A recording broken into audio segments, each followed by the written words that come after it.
Real quick, I just want to point out that even though I suffer from depression and PTSD, I'm not suicidal. And that is a question that you definitely need to ask if you think that someone is. There are definitely resources out there, the suicide prevention hotline and other resources, especially if you're a veteran suffering from PTSD or depression. Make sure that you reach out to your fellow battle buddies or anyone in your family or just anyone in general. Make sure that you know the symptoms, can identify them before it's too late. And that goes for the service member or the person suffering from depression. Doesn't have to be a service member, or their family member, friends, battle buddies, anybody. Make sure you can identify how to see the signs of someone who is suffering and needs your help. I'll put the phone numbers and links to resources in the description below. So let's talk motivation. Over the past few months, I've had no motivation. So one of the things that you don't know about me is that I do suffer from PTSD and a little bit of depression. You know, my life is good. Right now, where I'm at in my current life, life is actually really good. But just because life is good doesn't mean that you don't suffer from having these issues of again, depression or, in my case, post-traumatic stress disorder. So what does that mean? How do you get past that? Well, it's different for everybody, and you really have to find what can motivate you. But there are a few simple things that can get you started. The first is exercise. Now, you don't have to go out and run a marathon. You don't have to be a bodybuilder. You just have to get out, soak in a little bit of sun, and put in a little work and just sweat a little bit. You know, it's also about finding value in the little things, like a rainbow.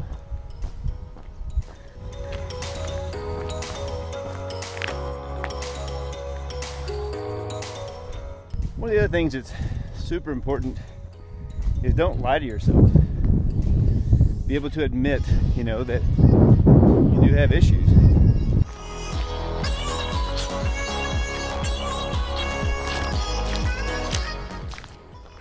So if you come up the Tripler Ridge Trail, you have to have access to the military installation to get here, but it has a paved path up to this center, this little communication center here.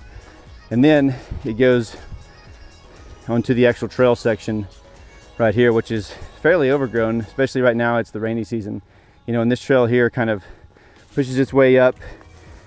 It's not too bad, but then eventually it gets super steep to where you're actually, you know, climbing up, you know, sheer cliffs that are nothing but mud, and you're using a rope, and you have 500-foot drops on either side. So it's not for the faint of heart, but I mean, it's definitely a trail that most people can do, but it's also a trail that you have to respect.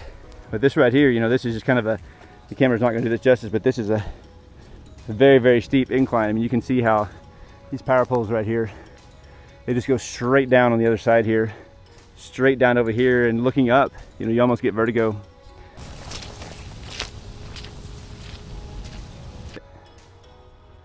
Yeah, here's another one of these little cool spots. It's a sheer drop off on either side of this. I mean, literally right where we're walking here, just, I mean, right there, it's straight down. Again, the camera's not gonna do this justice, but, and again, right over there, straight down. And the only thing we have is this crazy looking cable management system for the power lines. I guess it's power lines. Yeah, right here, straight down. And then about a foot over that way, straight down. So you gotta be super careful, because if you were to slip, you're gonna go for a nice little tumble. I appreciate you watching today. This is something that I think is not said, especially by, you know, the super alpha male types. And I'm not saying that I'm necessarily a super alpha male, but I definitely used to be.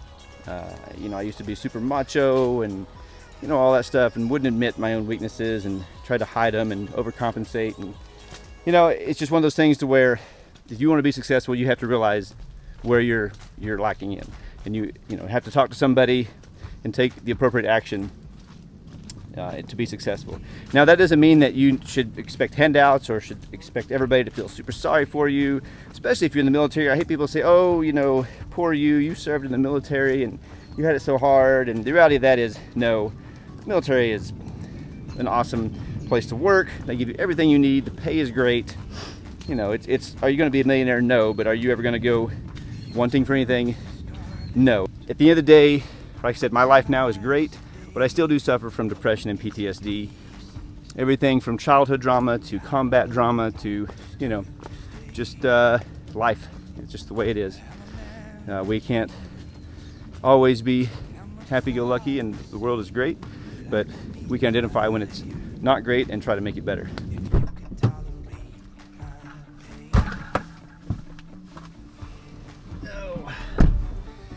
Now I know with COVID it can be, you know, a little difficult to get out and about.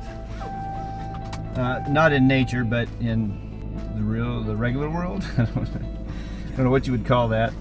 But you can still do it safely. Everyone kind of suffering a little bit from some type of kind of a downer with everything that's been going on over the last year and a half.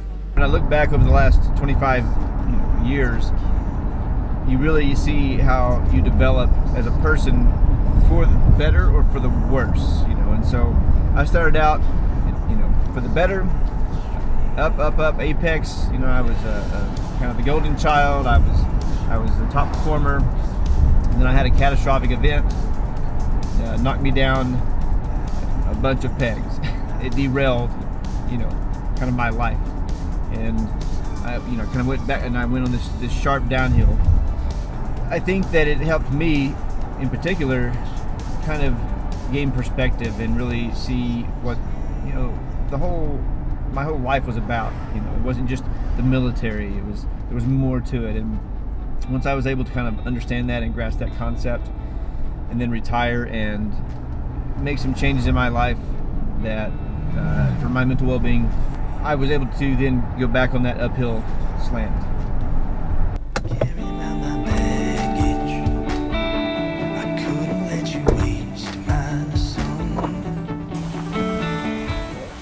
One thing about Hawaii, there are chickens everywhere.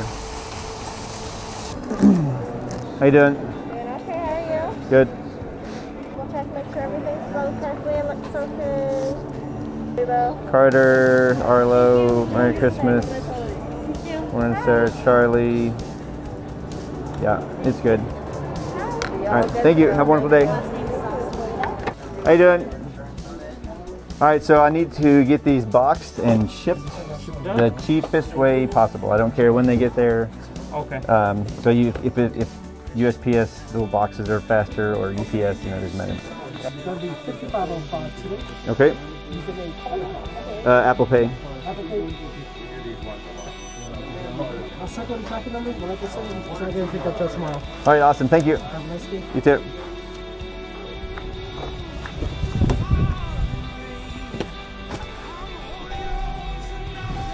Ooh, you know, I could actually feel the heat of that DJI Action 2 right here.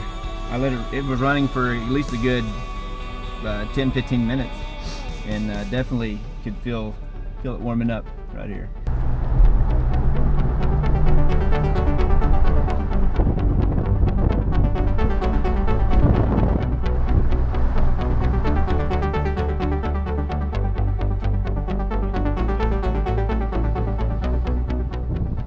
So I appreciate you watching.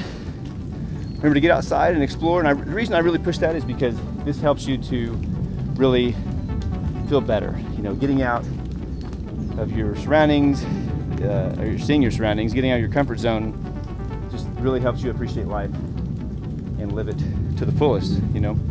And so I think that getting outside is definitely one of the key catalysts in feeling better and being more productive human. So thanks for watching. We'll see you in the next one. And keep on keeping on.